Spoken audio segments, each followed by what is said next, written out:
Talk about ethics in the masjid, so we have to know there are two things. Let's say I'm going to the masjid, I have to know as myself and go to the masjid, so I have to know who I am. Now, I'm going to remind myself and you that when Allah created Bani Adam, He started off with, here Allah says to the angel, فَإِذَا. In Arabic, إِذَا means in the future. So Adam was not created yet. In this case, when I sawayt to shape Adam alayhi salam, mean a nice human form, and وَنَفَحْتُ فِيهِ مِنْ رُوحِي فَقَعُوا عَلَى الْهَوْ سَاجِدِينَ who referring to the Adam. So there are two parts of our human existence. One is the body, one is soul. Now, look at the answer of Iblis. I like for you to zoom in. What Iblis answered? Quran tells the story between Adam and Iblis story, like I think half a dozen times, in different chapters, in different ways, different angles. And whenever Allah asked the Iblis, why don't you among the sajidin, among the people that sujood? His answer is one of them like this. Because you created him from a mud that had a sound. It's a dry clay, right? And that in Surah Hijr, in Surah A'raf, he go another way, in the same meaning. قال أنا خير منه خلقتني من نار خلقته من طين. In other words, I don't sujood to him because I'm better than him. You created me from fire, you created him from the mud. When you read like this, you don't understand the significance. This is the same Iblis, the children that give us waswasa. What missing in the answer of Iblis do not give the reason, the ruh. Iblis only tried to teach us the body, the physical body. The ruh, he didn't say about it. And therefore, because of this, we have to fight. We have to learn to remind ourselves we made from body and ruh. And the ruh is the most important. Because what Iblis tried to tell us is, Azrabi, take care of your body. Be healthy. You will grow old, you die, you bury it, it's gone. That's it. You know, have the philosophy called YOLO, you only live once. Because you're focused on medicine and your health. We forgot about our nafs, our qalb. Therefore, majority of human beings, including Muslims, our thinking is Iblis. We only focus on our body. But Rasulullah teach us when you go to the bathroom, every one of us go to the bathroom, and the mirror, what you say, what Rasulullah asked us to do, to remind us, oh Allah, you create beautiful my outward, positive psychology. You created my beautiful outward. Beautify my khuluq. You make dua in the bathroom to make beautiful khuluq. You forgot about your body. It reminds you of the mirror. And this is important to understand the adab. Because the adab have two parts, body and soul. So in summary, our existence comes from body, earth origin. Everything is earth. Everything that we eat just now is earth. But the body have two parts, two components. One is 7 limbs. You have choice. What are 7 limbs? The eye, the ears, the tongue, the stomach, feet, hand, genitalia. This is, you have freedom what to do with it. The majority of the body supporting the 7 organs, Allah make it work for you, for me. You have no choice. You have no choice. Allah make it work for you. One of your choice is 7 limbs. What I mean, the take-home message is, if you have a cancer, cancer will not land you to hellfire. If you played very well, cancer can go to paradise, high paradise. But the sin comes from 7 limbs. And the soul now you have is a heavenly, nothing to do from the earth. The soul have two parts. One is a good guy, qalb. The good guy qalb, I mean it's more complicated than it. I just make it easy. Qalb is love Allah Ta'ala, knows Allah Ta'ala, remember the bay'ah with Allah Ta'ala. Alastu bi rabbikum, when Allah asked the soul, am I your Lord? The qalb, remember. Nafs got stuck in this world. Nafs is the one, our soul, the part of our soul, listening to the waswasa. Beautify your body, be healthy, exercise, go to the gym, but never ever so busy with the body, forget about salah, forget learning, and so on. And so, including going to masjid. The masjid, we follow nafs. This is the problem. First of all, then after we know ourselves a little bit, then I introduce what is a masjid? Masjid is the house of Allah. The purpose is built only for zikrullah, different form of zikrullah.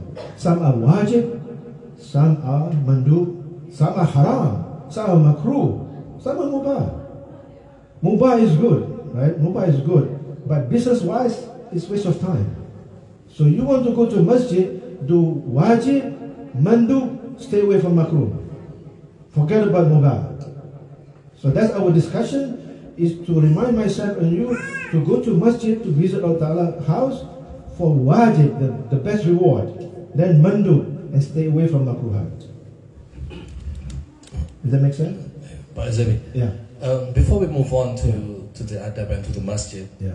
As you elaborate about who we are, so I think it's important to understand our positioning, that the compass where we live. You know, first, of course, understanding myself, understanding my master, and understanding the other creations. Can you elaborate a little bit on that kind of it's relationship? Very simple that we repeated this every 17 times a day in our Fatiha.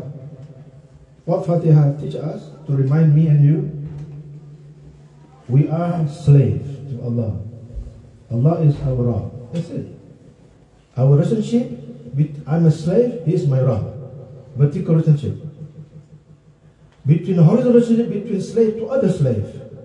Like you are His slave, whether you like it or not, you're a slave. Yes, I understand. I mean, slave, especially in the southern, is a bad word. They have a bad history. But Islam, slave in Islam is a privilege. Because slave in Islam has privileges.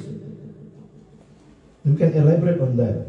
But the thing is, when our relationship between our master, Rabb, and other slave are sound, based on sound knowledge, based on qalb or tazkiyah, purification of the heart, that's your greatest top energy to do anything.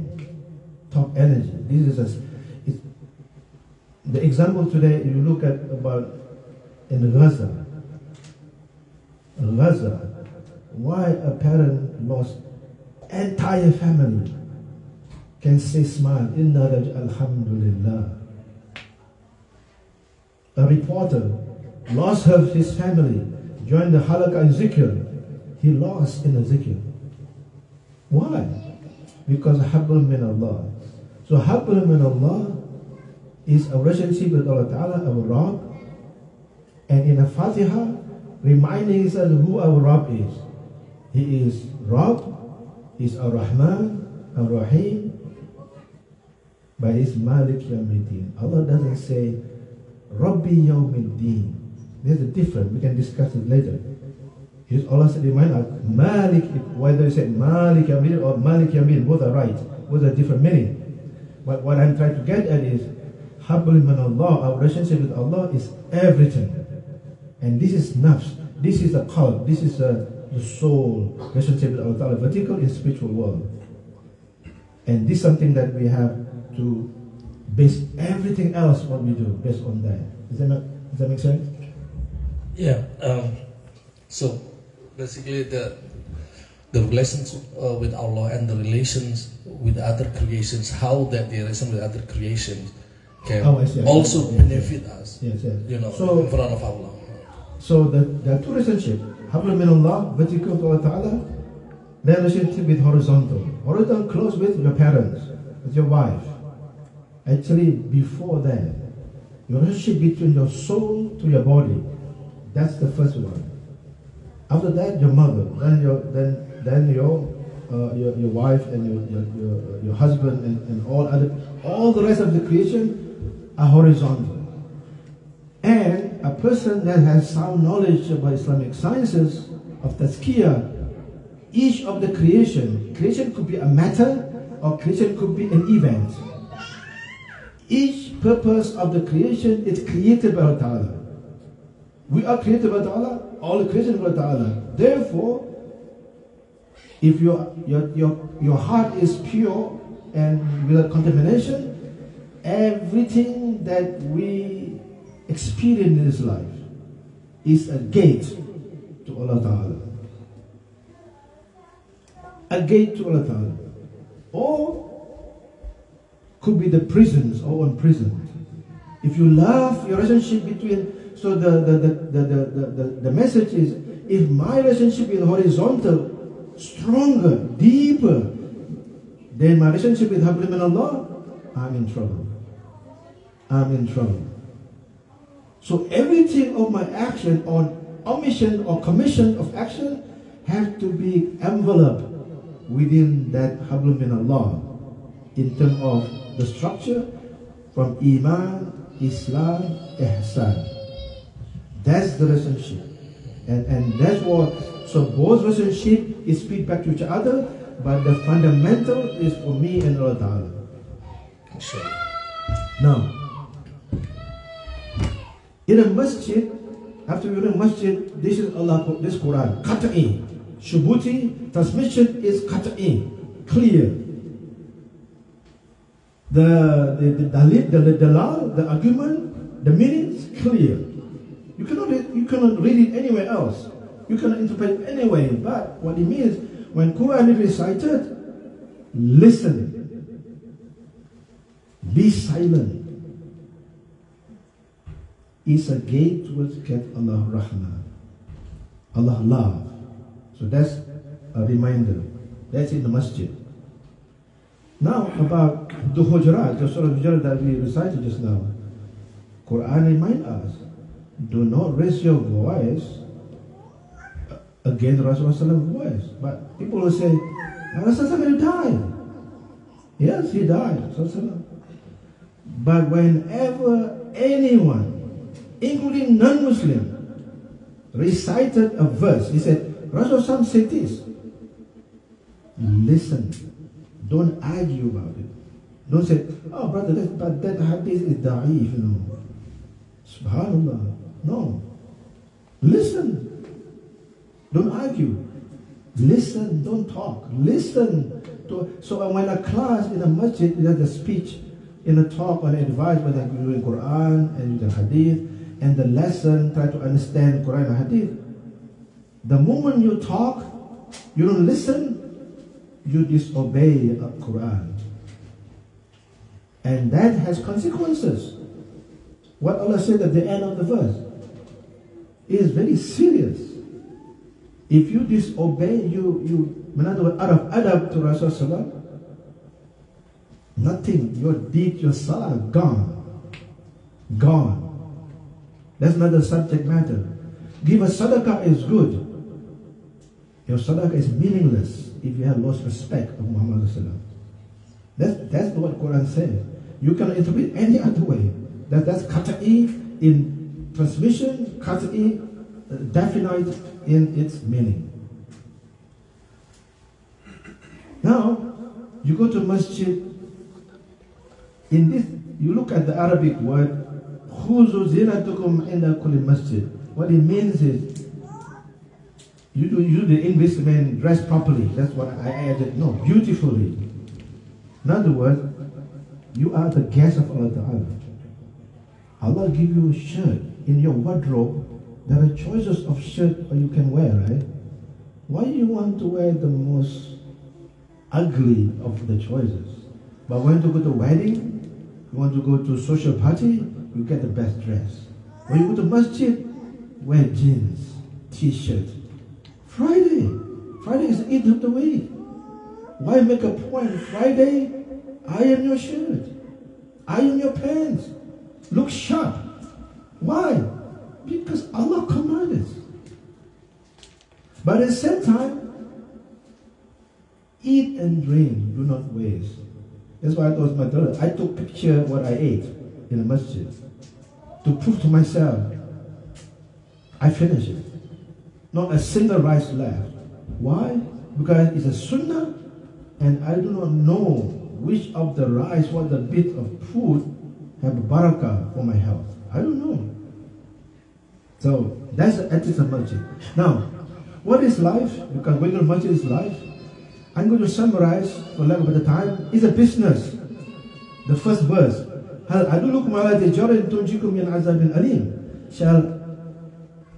tell you a business that saves you from the fire of hell?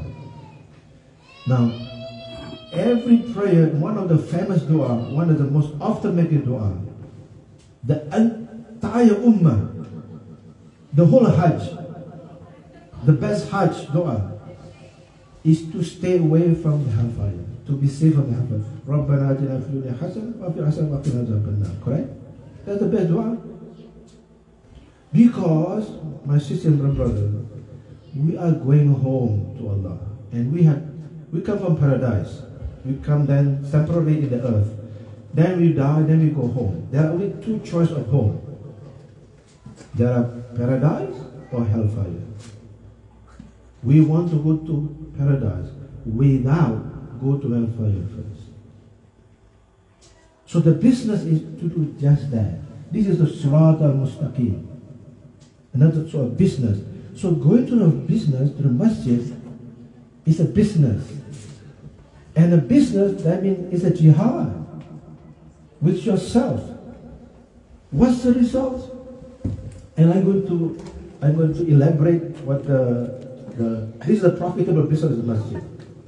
Each point that I made in the slide is based on Quranic or Hadith. So I don't have, it will be too detailed to go to each of the evidence. Number one is the most beloved place to Allah Ta'ala compared to the souk, the market. Market is the worst, most hateful place, the opposite of masjid, marketplace. Now, beware. We are supposed to be more sophisticated, right? If you're in a masjid, please do not open your computer and shop for Amazon. Let me remind you again. Is Amazon a market or it's a marketplace, right? So if you are in a masjid, you open up, you buy your household on Amazon in the masjid, you have a problem. Because you're mixing between the best and you dishonor our place. You know, when someone say, oh, I lost my Lexus key or my Mercedes-Benz key. Anyone see it? You know what the sunnah is? To tell this person, may Allah make you the key never be found. It's a sunnah to say that. Because masjid is for zikrullah. It's place for forgiveness. Can you imagine you go to masjid, Allah forgive your sin. Visitors to masjid is Allah's neighbors. Allah treats us like neighbors. Spiritually, it is garden of paradise. We do zikr, we are in a state of zikr. Because teaching each other, al-dunya mal'unun wa ma'unun fiha ila bidhikrillah wa alim ta'allim. The whole world is cursed. Everything in it is cursed, except zikrullah, learning to do zikrullah, learning and teaching. So we are here. This is garden paradise. Allah's cares, Allah's pleasure, Allah's hub. This is the way to have hub love. And if you know, you learn and teach a masjid equal complete Hajj without removing your obligation if you haven't been to Hajj before. Another one, the masjid, the better masjid, and we face it. Our masjid is 100,000 less than Makkah, right? We face the Makkah, call it the mother of all masjid. Every day we go there, we face it. It's a command of Allah Ta'ala, wherever you are, face your heart to Makkah. It means do the right thing, like you are in a masjid, even though you're outside. Now, there are two words, I will address it, I will address. Any question? Yeah, I think the first question is like, what is by definition, what is masjid? By Masjid, definition, what is masjid? Masjid, linguistically, masjid from word sajada. Sajada is action. Prostrate, sujud. So ma in Arabic called place of. So masjid, place of sujud. What is in a prayer, sujud is the closest distance spiritually from the slave to Allah, correct? So masjid by itself, metaphorically, you are into Allah Ta'ala. If you do sujud masjid, you are increasing the barakah. So everything that action in a masjid then can be described. That's a good question. Because everything that I'm going to say about the ethics of masjid is behaving as though you are in sujud with Allah Ta'ala. When you're eating, you go to the restroom, you argue, you debate, as though you are in sujud with Allah Ta'ala. In other words, with adab. In other words, everything you do in masjid, within the law of Allah Ta'ala, within the Sharia, the emblem of the Sharia, that is, do what is obligatory, mandub, stay away from makruhat. That's it. So that in the state of sajda. Is that my same question? Yeah. The other definition that like one building, it's not necessarily all of them are the place for sujud, right? For example, like there is a masjid that has attachment basketball court, or we have, like here we have a marketplace at the back, the multi-purpose rooms. Yes. So when I connect it with with the market activities that you just mentioned before, is it permissible? Yes, because it's well known in the hadith. I say this to my board. You know, in the masjid we can dance. He said, Ya Allah, brother, bidah. I said, no, you have to ask me what dance means. You have to define it. Dance means dancing spear and shield. In the time of Rasulullah, our prophet allowed in his masjid people from Africa make this dance. It's a dance using spear and shield. If you go to YouTube, dance, shield and spear, you can see it. You can imagine it. Not only that, at that time, that dancing of this particular, this was during Eid day, Rasulullah saw our mother Aisha. He said, by his eye, he said, you like to watch this? And she liked it, and she go back behind of him, right? And he basically he was younger, so she climbed on him. So her cheek touching Rasulullah's cheek, and they watched this dance. Can you imagine the community is the Imam and his wife do exactly the same thing today? They will, Subhanallah, ya Imam, what are you doing? Rasulullah did this. So in other words, is that the way to do romance between husband and wife in masjid? Yes, but there are limits. So in other words, that's life. You have to show love to each other. And it's totally permissible. It's sunnah. So this is something that we have to. So play basketball is fine as long as you follow the adab, and this is all. This is adab. Islam is very sophisticated. Sharia is very sophisticated, and the objective of Sharia Islam is actually, in contrary to many people, is very constricting. Sharia purpose, the objective of Sharia is to give maslahah, benefits to people. Our scholar cracking their mind, try to give benefit. That's the reason why there are 4 schools of thought, expanding it. And by default, if a scholar, man or woman, mujtahid scholar, man or woman, they cannot follow the 4 schools. They have to follow their own understanding. I'm talking about mujtahid scholar, not you and I. Doesn't mean that you learn in Medina for 10 years, become mujtahid. No. Mujtahid scholars, by definition, are not allowed to practice following the other mujtahid scholars, to expand the rule. And so this is the Alhamdulillah. Any other questions from the floor? Okay, go ahead. Now, oh yes? Do you have a question? Your question? Huh?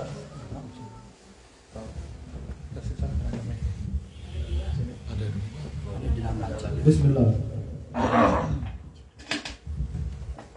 Bismillahirrahmanirrahim. Di Quran surat ke-7 ayat 204, dan apabila dibacakan Al-Quran, maka dengarkanlah dan diamlah agar kamu mendapat rahmat. Yes. Itu artinya, maksudnya gini, yang ingin saya tanyakan, kadang kalau lagi sibuk, saya sering mendengarkan lewat apa namanya, headset, hanya mendengarkan. Itu diperbolehkan nggak? Ya, itu maknanya the specific for masjid. Maknanya itu different context.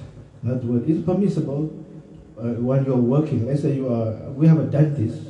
I go to this office. Every time when he treat me in my dental work, every time he play the Quran.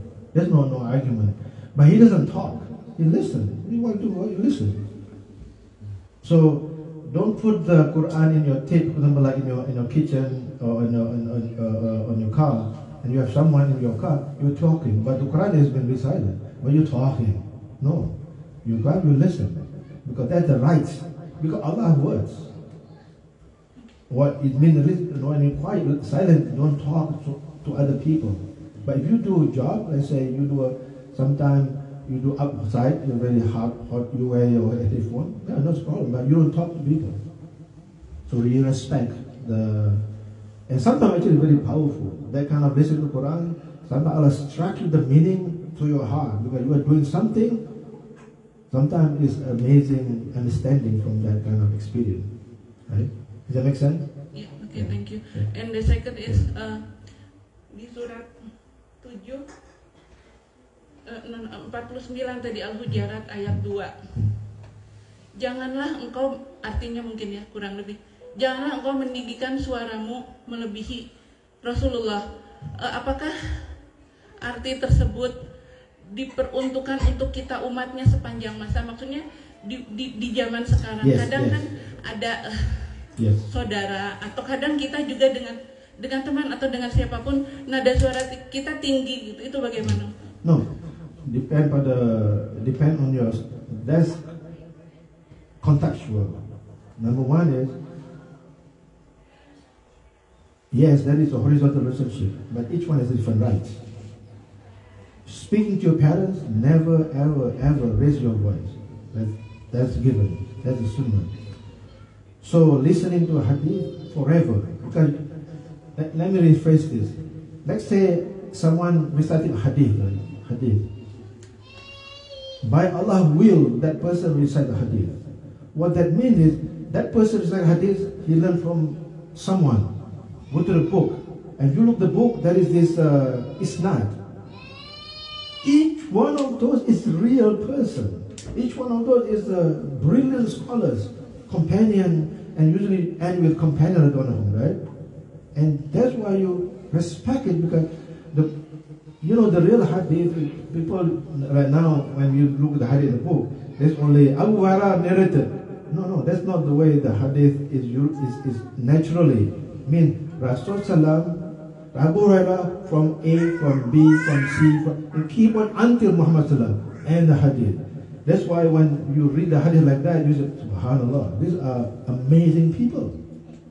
And that's why you have to listen. Even when you have a conversation, when a friend say the hadith said this, and he or she narrated the text, you don't argue in the middle of that text when she said. You have to listen and don't argue about it. All right? That's what intended. So that adab is remained until the day of judgment, and that's become our honor. Right? Does that make sense? Thank you. So now the Fajr Salah in the masjid is a very special time. So many rewards. In this case, if you do Fajr Salah, you finished, you stay in the Fajr Salah spot, do speaking to nobody, do zikr, i'tikaf, and so on, until sunrise, you have complete Hajj and Umrah. And Rasulullah repeated in his hadith, complete. This is we always overlook. Prophet's love and care is in the masjid. Pray in the masjid 24/7 times better than praying by yourself. And gate of paradise is open when you enter. In other words, gate of paradise is open for you if you enter the masjid with adab. Now, this is amazing. If you go to wudu, you go to the mosque, you sit with and listen carefully. Each step, you're not talking the whole action, each step that you took to the masjid, a year's worth of fasting and praying. You cannot fast the whole year, but you got the reward of that. And how to have that? But there's a problem, my sister and brother. These Iblis children is wait outside of the masjid. Satan is always there. Satan, when you go to a masjid, he will write you. And it's interesting that Abu Hurairah gave a commentary. What the meaning of when the Satan writes you successfully, then you are ghafla. Sometimes people in a masjid listen in their own iPad, music. In the masjid, the khutbah is listened. This is, I don't make it up. The khutbah, Friday prayer is going on. They roam the internet world. Totally ghafla. This is satanic. So therefore, part of the ethics of adab, how to do that. So number one, quickly, for lack of time. Number one, in the state of wudu, it's not wajib to enter masjid with a wudu. No, it's permissible. But if you want more reward, with wudu. Dua of enter masjid. And before that, seek refuge from shaitan. If you want extra credit, make salawat to Nabi first. And then when those your shaitan, and then make dua. Allah maftali bi abwa rahmatika. You speak to Allah in like one-to-one. Allah, open your door of rahmah to me. And when you enter the masjid with right hand, with the right feet, or right foot, and then do salawat. Intend the moment you enter. If you go to Istanbul, in the front of the gate, they said, make nawaitu i'tikaf. Make i'tikaf intention to go to masjid. And then when you go to masjid, that time before the salah is performed, pray 2 rak'at tahiyya, greeting the masjid. If you haven't done it at home, let me rephrase it. If there's time, make title masjid. If the Imam suddenly Fajr, the Iqamah is done, that 2 rak'ah is included in the time. In your intention have to be there though. Allah, if the Iqamah is not called, I do the masjid. So the scholar agreed. The issue is, the point is, do not sit down without 2 rak'ah. You follow me? So when the Iqamah is done, you join. Don't do praise of the masjid. Let's say you have a lesson, you do Fajr. Do Fajr, the Salah before Fajr is better than anything in this world. So when you go to masjid, you haven't done the Salah before Fajr, and of course you have touched the masjid. This is a quiz question. Which one you should do first? Touch the masjid or Sunnah before Fajr? Is it Azan? Huh? When Azan No, comes? no. Before. The Azan is done, but not Iqamah yet. There's plenty of time. 2 rak'ah what? 2 rak'ah tahiyat or before Fajr? Before Fajr. Combine. If depending on the context. If you have 20 minutes to Iqamah, you tahiyat masjid first, then do the Qabla Fajr. But if the time is close, do Qabla Fajr first, because that's higher reward. The best nawafil is attached to whatever fard. That's the best. Anything that connect to the fard is the best nawafil. Does that make sense? Yeah. Now, and then you sitting down, don't talk. Sometimes it's amazing to me. You have plenty of time to talk. You wait for Fajr more than 20 minutes. 20 minutes. Why people cannot stop from talking? Now the worst part is, when Azan is called, stop whatever you do and respond to the Azan. Allah calling you and you chit-chat. The angel will say, what are you doing? What are you doing? You know, the angel on the right, Subhanallah. Azan, Allah call you. So respond to it. This is a bad habit in every message. It's a culture. Azan, shh. That's it. And respond. If you want to know the beauty of the Azan, let's go to study the story between Bilal and his Azan. You will cry. If you don't cry, I don't know. It's very special. Azan is so special. Bilal could not make Azan after Prophet died. So there is this ignorance in our community. Pray with congregation. Let's say you go to masjid, you already pray your Zuhr. Let's say you pray your Asr. Your Asr in, you pray Asr. The Asr here is 4:15, right? So you pray at home. You already pray at home. For some reason, you say, oh, this masjid, I'm to go. I'm to join in. And that's not. And then you come in, the Jama'ah is praying Asr, right? You join in. Even you already pray. That is nawafil. Therefore, in the same way, let's say you're in Fajr, you've completed your Fajr. A brother came, a sister came, late. And he or she make a comma, you can hear it. That means he's going to pray Fajr. You do your zikr. You join him to make it congregation, to upgrade his salah. That becomes higher nawafil. You help the brother to invest more, right? Even technically, he prayed by himself, he got the same reward if his intention is sound. That's another story, right? And again, if you, this thing depends on the culture. In the hadith, onion, garlic, leeks, example of the culture in Saudi, in Arabs. in our culture, different. But what I experience, I can tolerate biryani. Whatever the masala, no problem. It doesn't disturb me. But soil, smelly, foul, shirt, now winter jacket.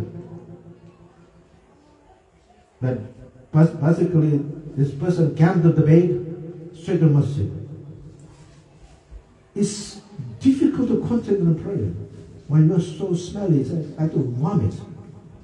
Don't do that. Again, connected to go to masjid, change the shirt. Be aware that people around you, you're supposed to be giving people rahmah. Do not disturb other people's prayer. Disturb other people's prayer does not mean making noise. Disturb other people's prayer when your smell is so bad, or put fragrance so much that you cannot breathe. Other people cannot breathe. So you have to be careful. And again, the aim here is approaching the salah. This is again another problem. Approaching the salah with tranquility. Even if you're late, why you want to rush on the ruku? I know the fact. You should know the fact. But many people destroy the prayer because of joining, do not know how to join. It is part of the rukun. I think consensus in all scholars of fiqh school. When you do your takbir to ihram, the first takbir, you have to stand with toma'nina. Toma'nina, I mean, enough to say subhanallah. Right? Toma'nina. You don't go, Allah. Subhanallah. That means we are going to masjid and do salah totally cultural. Nafs. Looks good. I'm happy. And okay, after you do that, then leaving for the masjid, make a dua of leaving. Allah ma'isra fadlika. Allah give me your fadlik, your sustenance, and go. Now, the important thing is make it also Rabbana taqabbal minna. Make it acceptance. So therefore, the magic, if you go to Fajr, then you go to work, you're working, you're driving, you're commuting, become not commute. It become zikrullah. Because if you have proper adab in the masjid, in the highway, you have adab too. So the entire day, you got the energy from the masjid, from the Fajr Salah, right? Until Zuhur comes, and you recharge back. You will do the same thing. And this is why masjid is a rejuvenation. Before we move into makruhat, I think I will give opportunity for the brothers and sisters if there's any comment or question. Yeah. Yes. Okay, it's okay. Okay. Oh, the guys behind. Okay. Speaking about the Tahiyatul Masjid, yes. When we go to Jum'ah prayer, before we Jum'ah prayer, and we can like late when the khatib is already on mimbar give a sermon. So, which choice that we need to make? It's a ikhtilaf. It's the permissible both. So either we can just sit, listen the khutbah, or we just do the Tahiyatul Masjid and if you decided to do it quickly, but with adab, not like a robot. In other words, do it smoothly, but don't read the entire Baqarah. I mean, do it short. If you are the person that cannot concentrate when somebody is talking, then don't do it. Sit down. Change your intention. In other words, Allah, if the khutbah is not begin, I will pray till Masjid. Then Allah give you the reward. This is ikhtilaf. Yeah. Thank you, friend. Yeah. Now, boasting about one mosque. Yes, this has happened to many Muslims. This is a test. House, your mosque belong to Allah. Whether it's small or big, belong to Allah. There's no reason to boast. And sometimes worse is that boasting out of arrogance and malice to make the people look down, condescending. So it's out of adab because you boast about the people about the house of Allah. It's just it's unfortunate. Second, relevant to the earlier what I mentioned, do not discuss worldly things. People ask me usually, what about fundraising? Is it permissible? Well, fundraising is permissible because it's ibadah, is want to build the masjid. But fundraising for your wedding, that's different. That's different. Fundraising that is halal in masjid. Only the fundraising of halal in the masjid. And do not leave without joining salah. What I mean means, let's say you are in a masjid now. You want to go home. Azan for Asr is called. You stay. Unless you have certain emergency. You are a doctor, you are on call. That maqasad sharia. Kick in. In other words, you have to go to the hospital. You have to go. But normal circumstances, you stay. If not, there's out of order. You might destroy your reward. Okay. No spitting. Now, spitting maybe it doesn't happen. But restroom, subhanallah. Subhanallah. We have to treat masjid as our home. If we have the heart, I want to treat the masjid as my home, my restroom is like my home, Allah will upgrade you. Even restroom. How many times do you need to get sophisticated knowledge to know that, no, that seat is wet? Am I going to wipe it? Oh, I need to flush that. Shall I not flush? Isn't it? Do you have to ask question? No. Sensibility. So the principle is you have to leave the place that you use a masjid better than either the same or better than when you can go. Let's say this floor, this area, I came in a certain state of cleanliness and orderliness, right? When I leave, the same. Or make it better, but not make it worse. And that's the whole point. Don't bother other people. One time I have to ask the brother to read. It was Friday morning after Fajr. So he excited to recite Surah Al-Kahf. And he recited with the tajweed, the melody with emotion. So I leave him alone until the end. So after he's finished, I told him, brother, I think it is better for you to have more reward. Slow down. If you see no one, yeah, you can read as melodious as you want. But there are people doing zikr, tone it down. Don't disturb other people. Especially when there's some people praying, no, don't make noise. Tone down. In other words, it's taqwa. Out of taqwa, we are conscious. Care. You know, the person is in salah. The reward of according to fiqh, the reward of prayer is based on your hudur, your presence of Allah, your presence. But in salah is more than that. It's not hudur. Hudur is in a prayer and as well as wherever you are. Because Allah with you, Allah sees you wherever you are, correct?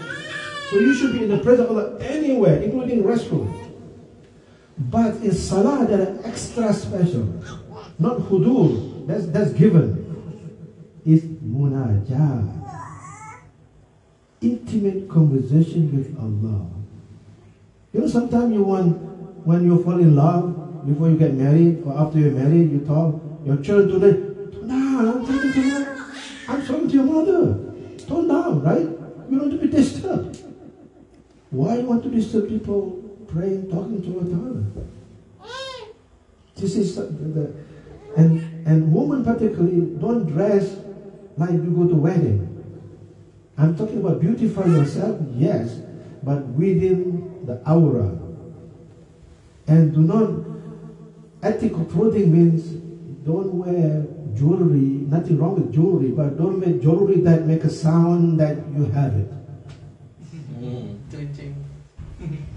Don't make a cell phone, switch it off. People can tell which version of iPhone it is. You don't have to tell the whole world. And so fragrance, for women, for men, is better to smell good, other people can smell, but not overly. But for women, it's better to wear perfume, doesn't smell. It's extra reward, but refreshing. Do not talk chat on ongoing lesson. As I said, if the lesson talk about Quran, talk about Hadith and the meaning of it and advice, you have been cursed. It's better for you not to go to the masjid. Why you want to the masjid? Got sin. So when we talk about adab is, we want to go to masjid, have reward, not minus from your good reward. So it doesn't make any sense. So this is a problem. Do wudu.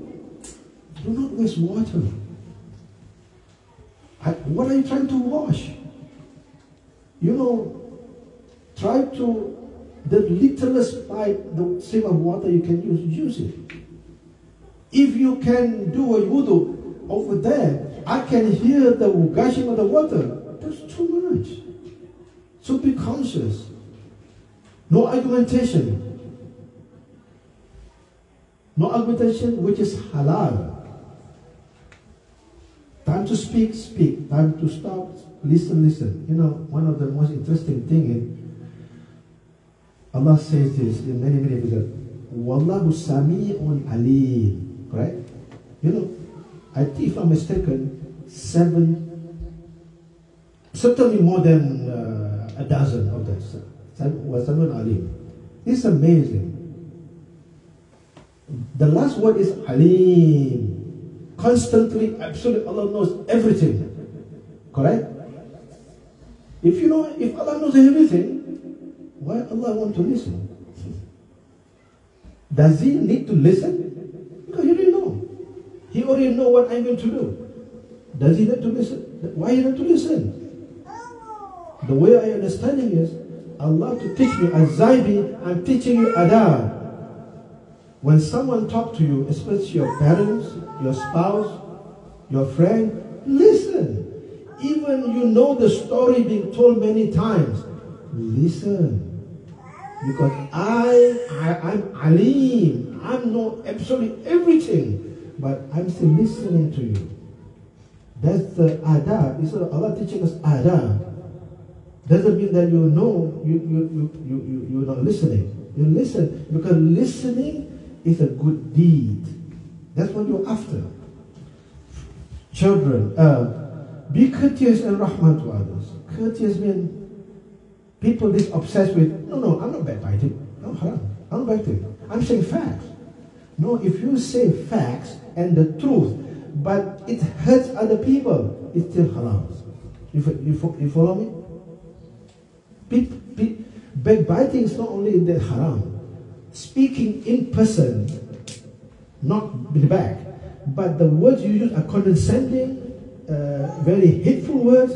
That person hurt their feeling, right? It's haram. Because Rasulullah said, paraphrasing it, the heart of a mu'min is more precious than that of Kaaba. This hadith is made me have cried in Makkah when I see how people fighting each other to touch the Kaaba. I said, subhanallah. You're pushing your brother, your sister because you touch the Kaaba? Why? Why?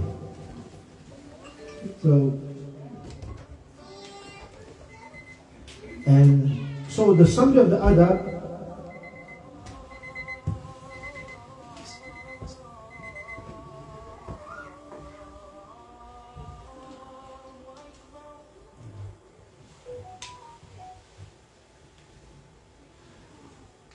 the first one, the summary is purify your attention. Why you are in the masjid?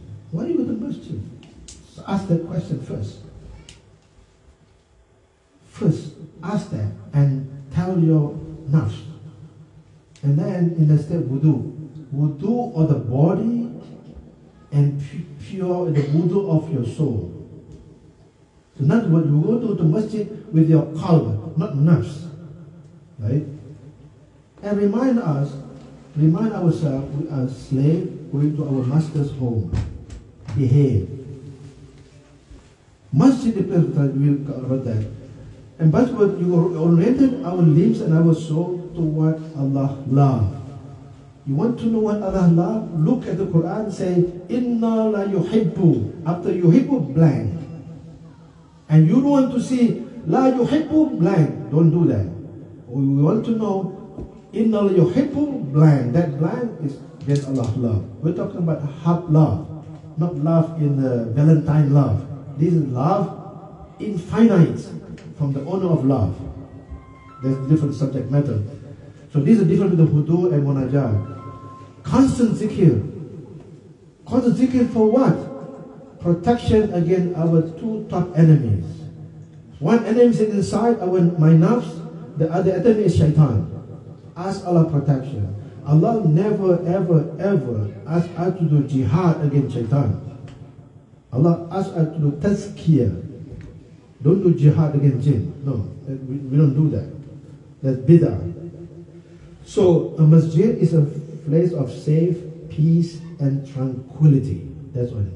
Now the summary of this masjid can be summarized from my understanding is this, in Surah Hashr, right? What Allah remind? Malik Yawmiddin. Or you believe, be conscious, know, protect yourself, be aware of Allah, protect yourself. What you bring for tomorrow, your nafs, your soul, our body be buried, your nafs, what you bring, right? Another good deeds. And Allah again, wattaqullah, a command again. Now Allah explanation. وَلَا تَكُونُوا كَالَّذِينَ نَسُوا. Do not be like those who forgot. Nasullah, forget Allah. If you do that, Allah forgive your own soul. You just know that your body or your nafs, your cup is forgotten. And this is the recipe, the catalyst for fasik, disobedience. That's it. If you know, so in a word, you have to be in a state of zikrullah. So whenever you enter the masjid, your intention only one, zikrullah. And whatever you do must be under the emblem of zikrullah. If not, dangerous. Yeah, before move forward to the masjid management, the adab of masjid management. This is the hard part. Yeah, this is the hard part. So I'll give opportunity for the floor if there's any question from the macro, the list of the macro that Yes, comes. You mentioned earlier about fundraising Yeah. inside the masjid. How about fundraising like during the khutbah itself? Have you ever seen that? Subhanallah. No, haram. Oh, no. While they're speaking in the khutbah, as long as they're speaking, they mention about they want to build masjid in the khutbah. While doing the khutbah, it's fine. As long as the rukun of the khutbah is fulfilled. But they cannot be obsessed about fundraising and the rukun is forgotten. So they can do fundraising, but not fundraising in terms of, so I guess the detail is, you want correspond from other, brother, who want to give 1,000 in the khutbah? No, it's not permissible. Like before the salat, I've seen some places that Okay. before the salat, they'll be like, donate to the masjid, $100. It's permissible. It's permissible. But what is sometimes people need to remember, after azan, okay to ask people for money for a worthy goal, halal goal, right? However, and they need to be reminded, all of you go to masjid, including myself, when the iqamah is called, do not do anything except pray. Don't do announcement. Don't do anything when the iqamah is called. You follow me? Because iqamah is now, salah. There's nothing more important. You have to do it. You have to do salah. And if you see this happen, you stop them. Brother, no, this is out of order. Because that's not prophetic at all. Does that make sense?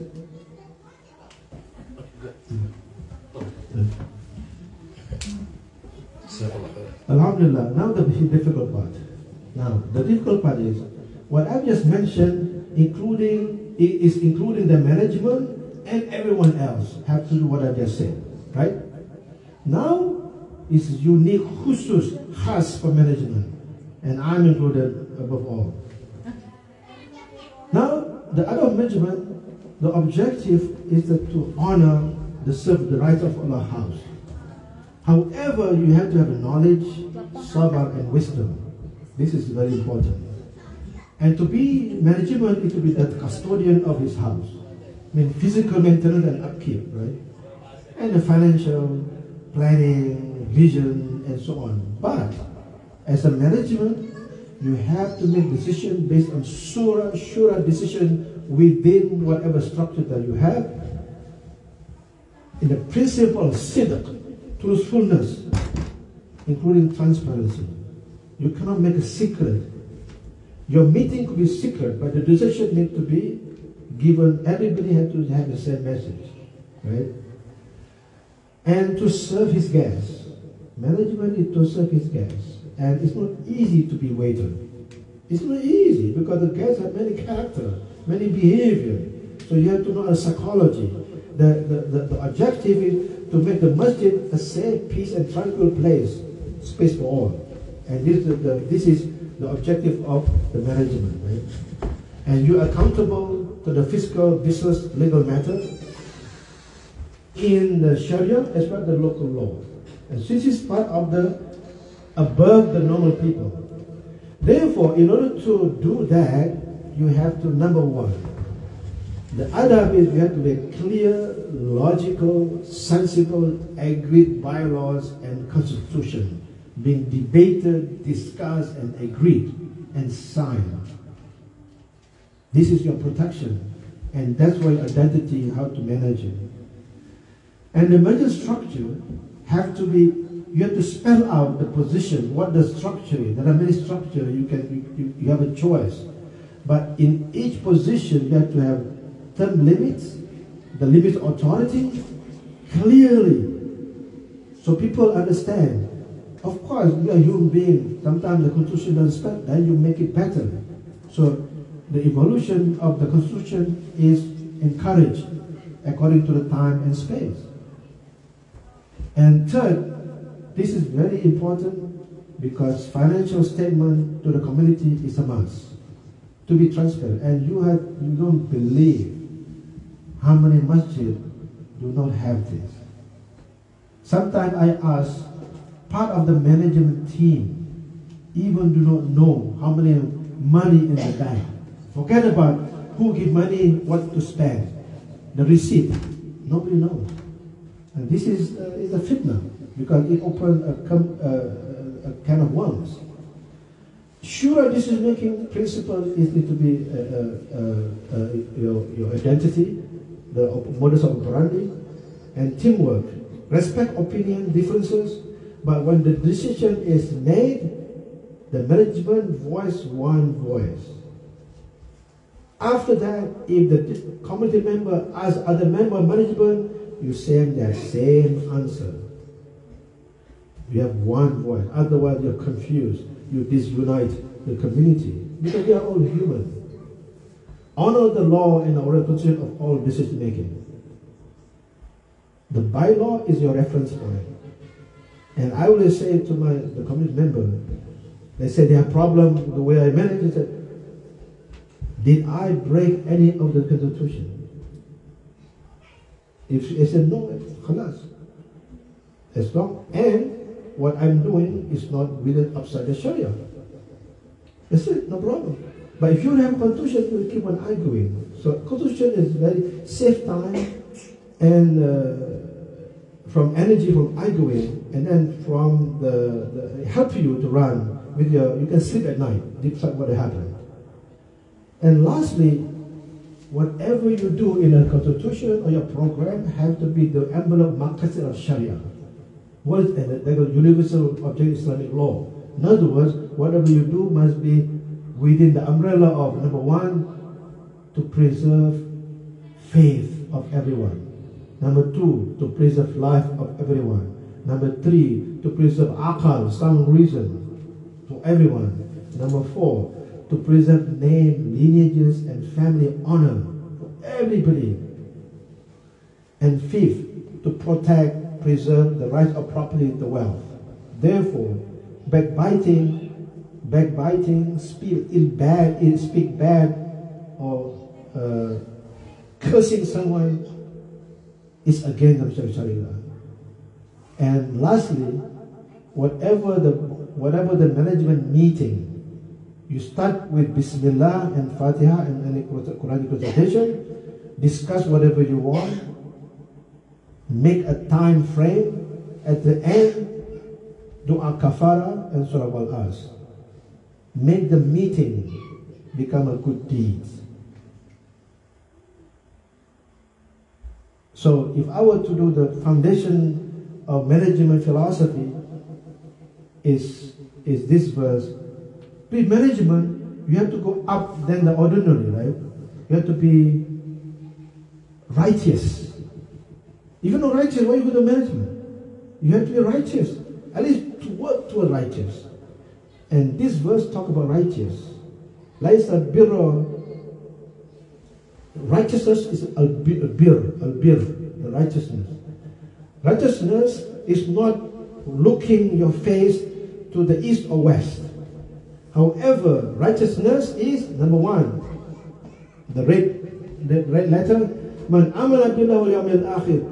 Those who believe in Allah, the day of judgment, the angel, the kitab, the books, and prophets. Those rukun iman, right? The iman have to be first. Yes, Bill Gates gave like how many $1 billion to WHO. He's a good guy. I like him. May Allah guide him. But I cannot call him upright in the language of the Quran. No. Why? Because he's a iman. He's a good person. You follow me? So the word uprightness in the Quran this is the definition. Now, after that, after you have iman, what's the next? No, you don't pray. First demand, serve horizontal. Give your wealth to the whatever you love, to the closest to you, your wife, your parents, your sibling, and closest to you, to the yatim, the miskin, to the traveler, to the one who asks, and also want to free yourself from slavery. Or from the slavery of a modern time is debt. Then those who establish salah and give zakah, you are good so far. Now when you management, you are bound by constitution or by law. That is binding in religious by faith. Anyone, like let's say a man and woman decide to get married, they have an agreement, binding agreement. For example, certain school of faith, the let's say the wali of the bride asks, "Dear my future son-in-law," because he's not son-in-law yet, but the nikah is not happening yet, right? "I know you love my daughter. We are in America. Can you give one talaq to my daughter as a prevention? Instead you go crazy. We have no culture yet, right? Give my daughter one talaq." And he agreed. Binding. In other words, the husband has only 2 talaq left. And the wife can divorce him. You follow? You can discuss. My point is, binding whatever is agreed. Constitution is binding. So a community member can challenge me, "Brother Azabi, you did wrong, you are against the Constitution." I did, yes. "Oh, I'm sorry, astaghfirullah." Okay, I correct him. If he said, I'm not against it, alhamdulillah, brother, that's a different meaning. So, وَالْمُوفُ بِعَلِمْ إِذَا أَحَدُ. Because you're not bound to be management. You have a choice. I have a choice not to be the board. I have a choice. The moment I become the boy, agreed, I bind and follow the constitution. Therefore, وَالْمُوفُوا بِعَهْدِهِمْ إِذَا means in the future. Fulfill the obligation in the future what you agreed. This is very important. And to do that is very difficult. They call al-diha, one of the one of the character of uprightness is sabr. Sabr. Look at the way Allah explained the sabr.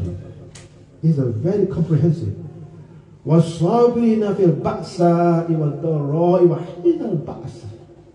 Every possible reason of sabr Allah give. And believe me, experientially, my masjid is very little, not that big. You need sabr. And as an individual, and remind each other to have sabr within the management. Within the management, you have to put sabr. So sabr is essential for management. That's your gate to paradise, to Allah, or to the gate to honor paradise, right? After you have this, after you have iman, after you stand horizontally, you pray, you fulfill your obligation, whatever you agreed, and you sabr, what Allah described this person. أُولَٰئِكَ الَّذِينَ صَدَقُوا صِدْقًا. These are the people that are truthful. And وَأُولَٰئِكَ هُمُ الْمُتَّقُونَ. These are the people that have taqwa, conscious of Allah Ta'ala, mindful of Ta'ala, and protect themselves from the fire and the wrath of Allah Ta'ala. That is what it means. Now, you can summarize it into another level for management. Part of the sabr, Allah give it to you anything in this world for temporary. Mata, temporary. Whatever with Allah is forever. To those who will believe and those who have taqwa,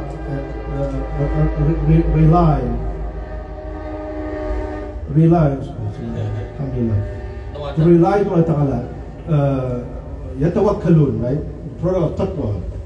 Now, this is the management mantra. وَالَّذِينَ يَجْتَنِبُوا كَبَائِرَ الْإِثْمِ وَالْفَحِشِ. And those who are set away from major sin and shameful act. And when they are angry, they forgive. In management, you will be angry.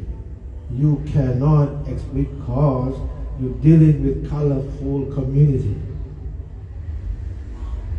The more colorful the community is, the more source of anger. But with angry, it's being human. Before the angry get control, you forgive. And to do that, these are the people that respond to their Lord. وَالَّذِينَ اسْتَجَابُوا لِرَبِّهِمْ. How they respond? Two things. Vertically, وَأَقِيمَ الصَّلَاةِ. Vertically, حَبْلٌ مِّنَ اللَّهِ أَقِيمَ الصَّلَاةِ. Number one. After that, they discuss among each other وَأَمْرُمْ شُورَ بَيْنَهُمْ. They do shura, decision making. وَمِمَّا رَزَقْنَاهُمْ يُنْفِقُونَ. Okay, what does it mean? وَمِمَّا رَزَقْنَاهُمْ يُنْفِقُونَ in management. We don't get paid, right? Management don't get paid. It's a volunteer. What is relevant here? Because time, health, intelligence, family is a risk. Your family allow you to volunteer the masjid and management. Your time is a gift. Your money is a gift. Your job is a gift. Whatever that, Allah make it still you available free time to manage the masjid. It's a gift. But gift, Allah will ask. Look at the end of Surah Al-Takathur. Al-Takathur. Allah indeed will test each ni'mah they give it to you. So time, so we are management. will be answerable. And the last philosophy can be summarized, or whatever the has said, from the beginning to this, while ours is enough to explain everything. That's what Imam Shafi'i Rahmatullah said. If there's no Quran, there's no Hadith, this chapter is enough for you to reflect and learn. In other words, the modality is, every one of us, whether you are management of the masjid or not management of the masjid, we are in a state of loss. Loss means not zero. Let's say when I come to the masjid, my good deeds is 51%. Right? When I get out from the masjid, remain 51%. That's not loss. Loss means you go to the masjid, I lose 1 point, become 50%, or 49%, or worse, I lose everything to zero. By going to the masjid. Go back to Surah Al-Hujurat just now, right? You have a scholar, he talk about hadith, and you argue with him, you condescend him. Quran says certain thing, you argue about it, you lose every good deed, it's gone. By going to the masjid. This is the plan of shaitan. This is shaitan plan. The pure message is, my brother and sister, to do good deeds, Allah can make it easy. If you are a rich person, if you are a millionaire, to give a person to a masjid like $1 million, so it's no big deal. No big deal. No. The issue is, what's your intention of signing that check? And your intention, can you keep that intention until you die? How many of us heard in a community, in some socialization, people say, how could you say I never volunteered in the masjid? How could you say I never donated in the masjid? I said, this is God.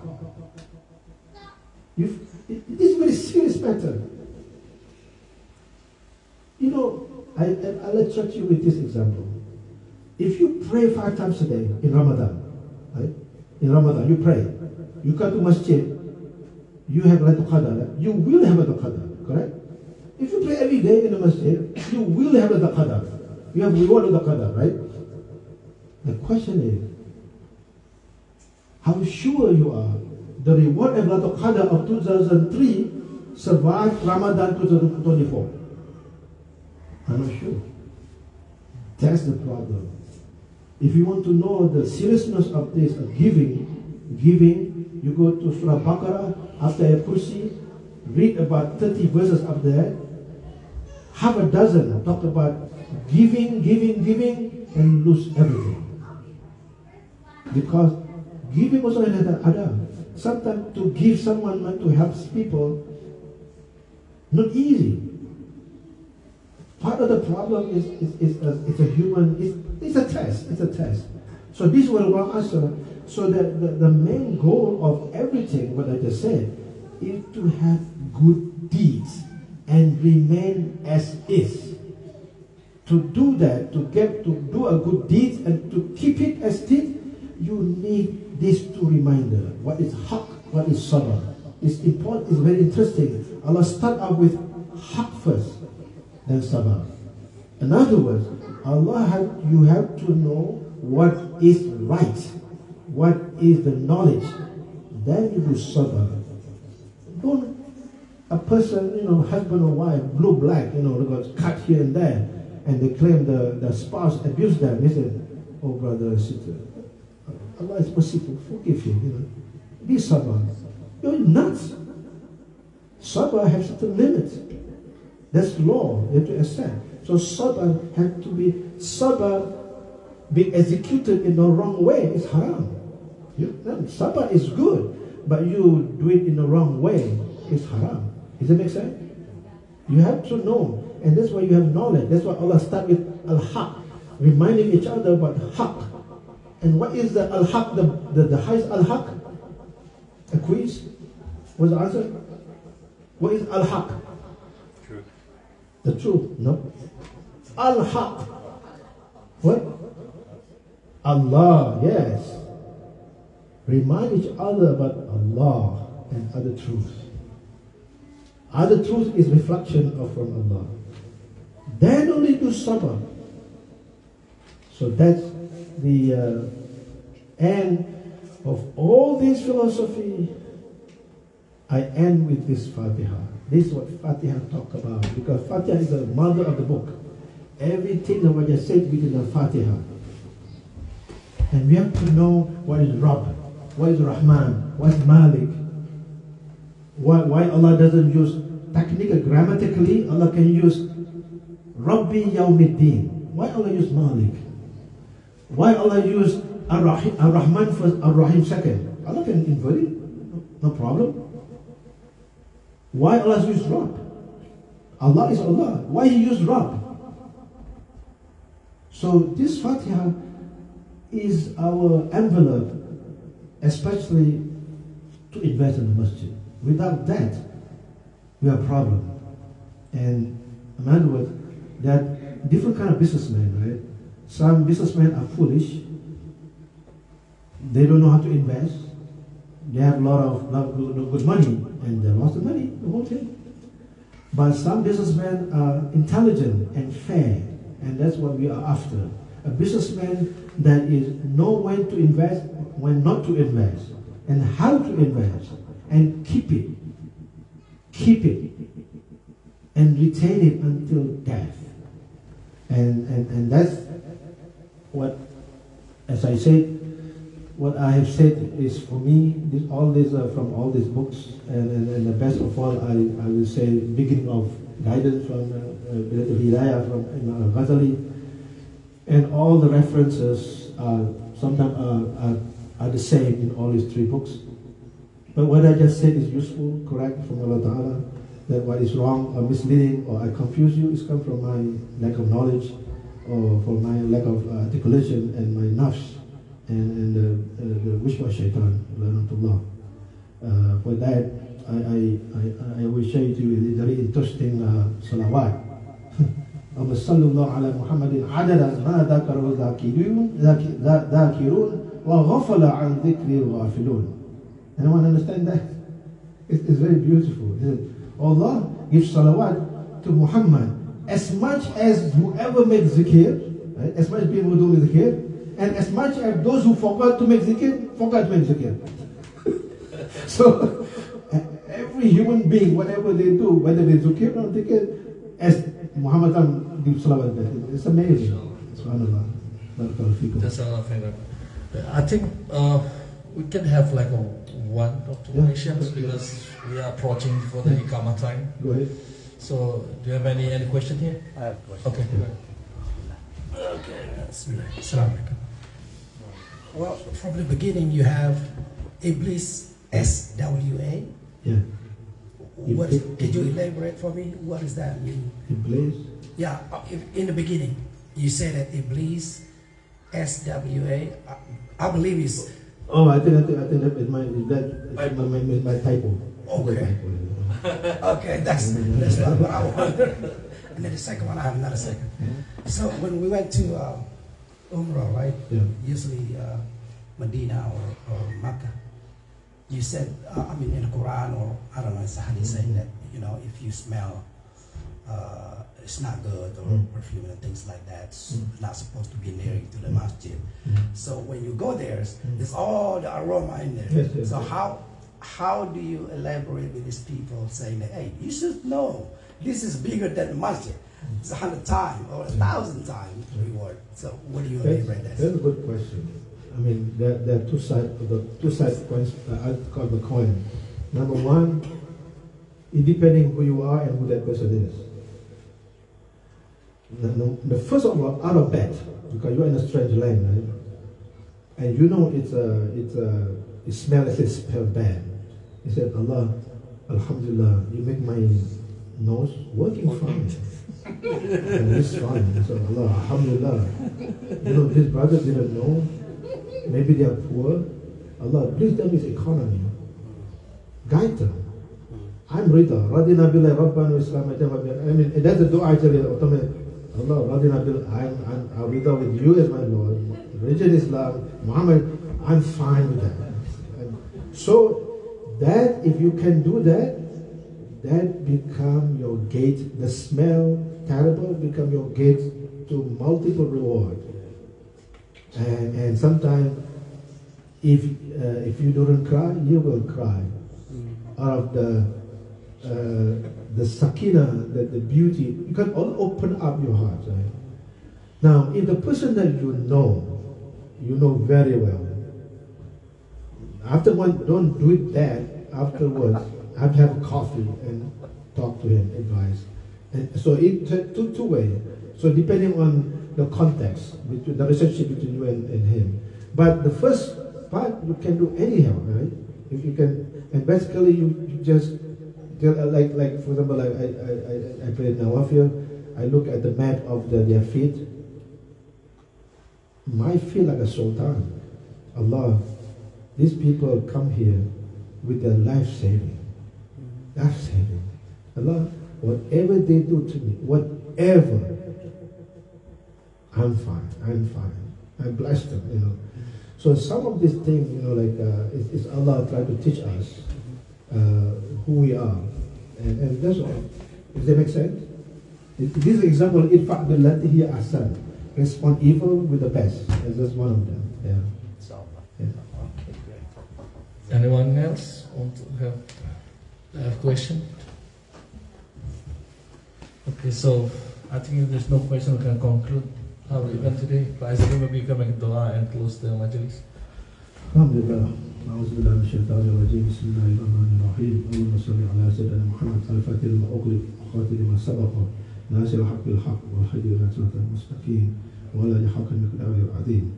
Allahumma hadina fi man hadayt wa afina fi ma afayt wa tawallana fi man tawallayt wa barik lana fi ma atayt wa qina sharra ma qadayt wa innaka taqdi wa yuqda alayk wa inna ma walayt wa la yu'izzu man adayt. تبارك ربنا وتعاليت فلك الحمد على ما قضيت ناصرك ما أنعمت إليك. اللهم انصر إخواننا المستضعفين في غزة وفلسطين وكل مكان. اللهم انصر إخواننا المستضعفين في غزة وفلسطين وكل مكان. اللهم انصر إخواننا المستضعفين في غزة وفلسطين وكل مكان. اللهم